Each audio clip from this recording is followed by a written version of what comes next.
পশ্চিম বর্ধমান জেলার পাণ্ডবেশ্বর বিধানসভা কেন্দ্রের কুমারডিহি নম্বর 11 এর সিএম প্রজেক্ট গেস্ট হাউসের কাছে তৃণমূল কংগ্রেস প্রার্থী নরেন্দ্রনাথ চক্রবর্তীর সমর্থনে মমতা বন্দ্যোপাধ্যায় এবং অভিষেক বন্দ্যোপাধ্যায় ছবির ফ্লেক্স হোর্ডিং ছিঁড়ে ফেলার অভিযোগ উঠল। সোমবার সকালে এই ঘটনা জানাজানি হওয়ার পরে স্থানীয় তৃণমূল কংগ্রেস কর্মী ও সমর্থকরা ক্ষুব্ধ হন। স্থানীয় তৃণমূল নেতৃত্বের দাবি, এই ঘটনার পেছনে বিজেপির দুষ্কৃতীরা রয়েছে। এর প্রতিবাদে তৃণমূল কংগ্রেস রাস্তা অবরোধ করে এবং বিক্ষোভ দেখান। তৃণমূল অঞ্চল সভাপতি খোকন মণ্ডল ও নেতা সুজিত রায়চৌধুরী বলেন, আমরা এই ধরনের ঘৃণ্য রাজনীতিতে বিশ্বাস করি না। আমাদের প্রার্থীর প্রচারের জন্য লাগানো ফ্লেক্স ও হোর্ডিংগুলোর ঠিক পাশেই বিরোধী দলের প্রার্থীর ফ্লেক্স হোর্ডিংও লাগানো হয়েছিল। গত রাতে কোনো ঝড় হয়নি। বিরোধী দলের প্রার্থীর ফ্লেক্স হোর্ডিংগুলো অক্ষত ছিল, অথচ তৃণমূল কংগ্রেসের ফ্লেক্স হোর্ডিংগুলো ছিঁড়ে মাটিতে ফেলে দেওয়া হয়েছে। তৃণমূল কংগ্রেস নেতৃত্বের দাবি, এই ঘটনার পেছনে স্থানীয় বিজেপি নেতৃত্বের হাত রয়েছে। গোটা বিষয়টিতে নিয়ে থানায় একটি অভিযোগ দায়ের করা হয়েছে। নির্বাচন কমিশনে লিখিত অভিযোগ পাঠানো হয়েছে। গোটা বিষয়টি জানিয়ে বিজেপির তরফে এই অভিযোগ অস্বীকার করা হয়েছে।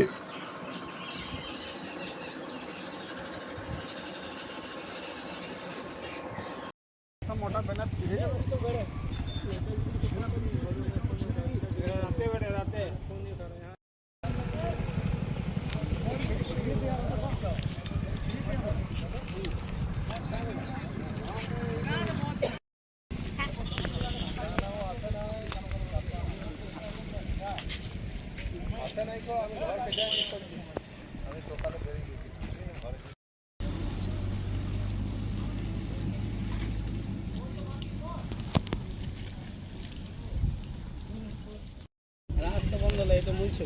হ্যাঁ, উপর থেকে একদম এই থেকে ঠিক ছিল না।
এই ধরনের নোংরামি করা উচিত নয়।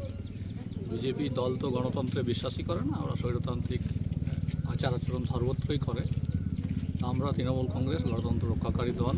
আমরা জানেন আপনারা যে কুমারডিতে একটা মোড়ে আমাদের একটা কাট আউট ছিল, তো সিপিএম আমাদেরকে অনুরোধ করেছিল যে তাদের লেখাটা একটু ডিস্টার্ব হচ্ছে, তো আমরা নিজেরা দাঁড়িয়ে থেকে সেটা সরিয়ে দিই।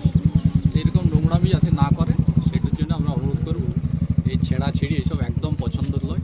এর জবাব মানুষ ভোটে দেবে এবং আমরাও যত বেশি এইসব করবে আমাদের কর্মীরা, আমাদের ভোটাররা আরও বেশি সংঘবদ্ধ হবে। তো সেই কারণে কি আজকে রাস্তা বন্ধ আছে? হ্যাঁ, সেই কারণে ধরুন একটু তো গণতান্ত্রিক উপায়ে প্রতিবাদ করতেই হবে, সেই হিসেবেই করেছি।